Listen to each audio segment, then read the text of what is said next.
Hello friend, मैं हूँ रेनू चौबे। मैं बाराबंकी जहांगीराबाद से बोल रही हूँ। मैं एक गारी गीत बनाई हूँ। अगर ये गारी गीत आप लोग को पसंद आए तो हमारे चैनल को लाइक एवं सब्सक्राइब जरूर करिएगा। प्लीज़ आप लोग से निवेदन है, कमेंट में ज़रूर बताइएगा कैसा लगा। अब दुल्हा के दीदी के तीन तीन भतार सखी सुनिला। अब दुल्हा के दीदी के तीन तीन भतार सखी सुनिला।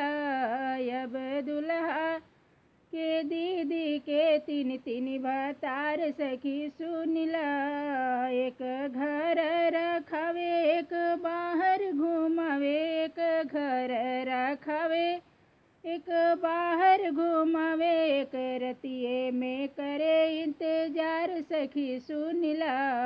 एक रतिये में करे इंतजार सखी सुनिला। अब दुल्हा के दीदी के तीन तीन भतार सखी सुनिला। अब दुल्हा के दीदी के तीन तीन भतार सखी सुनिला।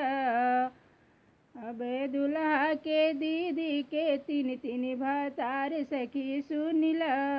एक खाना बनावे, एक शहर घुमावे, एक खाना बनावे, एक शहर घुमावे, एक सथवे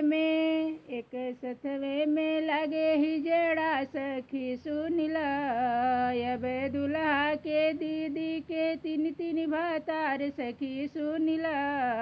अब दुल्हा के दीदी के तीन तीन भतार सखी सुनिला। अब दुल्हा के दीदी के तीन तीन भतार सखी सुनिला।